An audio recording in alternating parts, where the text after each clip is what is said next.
प्रणाम दोस्तों, YouTube channel निशा DV पर आपका स्वागत है। आज हम माँ संतोषी की कथा सुनने जा रहे हैं। किसी गांव में एक विधवा बुढ़िया रहती थी। उसके एक बेटा था। उसने अपने बेटे की शादी खूब धूमधाम से की।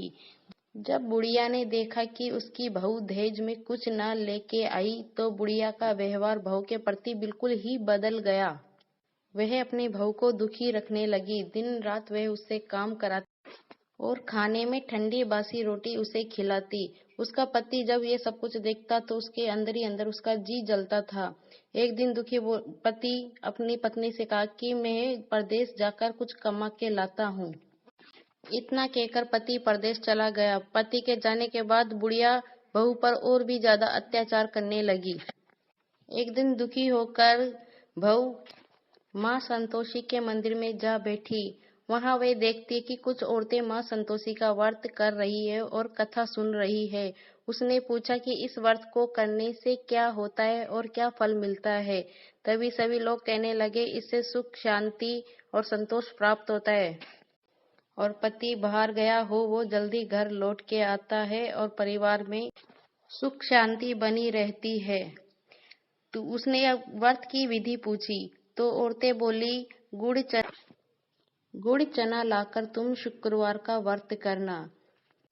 बहू ने संतोषी माता से कहा, हे माँ संतोषी, मैं तेरे 16 शुक्रवार के व्रत करूंगी। मेरा पति जल्दी घर लौट के आ जाए। बहू ने पूरे विधि विधान से व्रत किए। जब 15वां शुक्रवार आया तो माँ संतोषी ने उसके पति के सपने में कहा, अब तुम घर जाओ। तो उसके पति ने कहा कि माँ, अभी मेरा काम निपटा नहीं, काम सारा बिखरा पड़ा है, ना पैसे आए हैं। माँ संतोषी ने कहा कि तुम सुबह माँ संतोषी के दीपक जलाना, तुम्हारा सारा काम जल्द ही निपट जाएगा। दूसरे दिन जब वह जगा तो माँ संतोषी के आगे दीपक जलाया। उस दिन उसका सारा काम जल्द पूर्ण ही निपट गया और पैसे भी आ गए। वह अपने घर लौट आया। घर आकर उसने अपनी माँ और अपनी पत्नी के हाथ में पैसे थमाए। इतना सारा धन देखकर उसकी माँ बहुत खुश हो गई, परंतु उसकी बहू ने बोला कि ये सब चमत्कार माँ संतोषी के व्रत से हुआ है।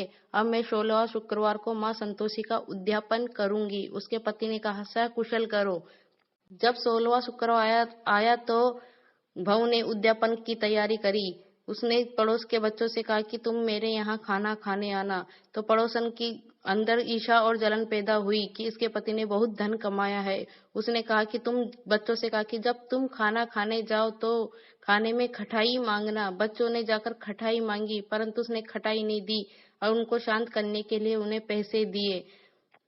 बच्चे ने दुकान से जाकर खटाई खा ली। इससे माँ संतोषी बहुत क्रोध हुई और उसके बहू पे कोप किया। दूसरे दिन राजा के दूत आए और उसके पति को कारागार ले गए। बहू रोती रोती माँ संतोषी के मंदिर गई तो पड़ोस की एक औरत ने कहा कि तुम्हारे दिए हुए पैसों से पड़ोस के बच्चों ने खटाई खाई है। उसे अपनी गलती का एहसास हुआ और उसने माँ संतोषी से कहा, हे माँ संतोषी, मैं तुम्हारा उद्यापन दोबारा अच्छे पूरे विधि विधान से करूंगी। माँ संतोषी खुश हो गई। जब वह मंदिर से बाहर निकली तो उसे पति आता हुआ नजर आया। उसने अपनी पत्नी से कहा कि मैंने बहुत ज्यादा पैसे कमा लिए थे, इसलिए राजा ने कर्जा मांगा तो मैं उसे कर्जा देने गया था। दोनों पति पत्नी घर आकर शुक्रवार को माँ संतोषी का पूरे विधि विधान से नियम से उद्यापन किया। इससे माँ संतोषी बहुत खुश हुई और 9 महीने बाद बहू के गर्भ से एक सुंदर पुत्र पैदा हुआ। इसके बाद चारों घर वाले बड़े प्रेम से रहने लगे। हे माँ संतोषी, जैसी कृपा उस बुढ़िया पे बनाई, उस बहू पे बनाई, वैसी सब पर ही बनाना। जय माँ संतोषी।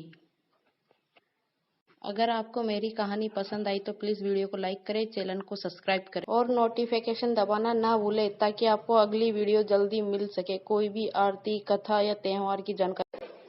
जय माँ संतोषी अपने भक्तों पर अपनी कृपा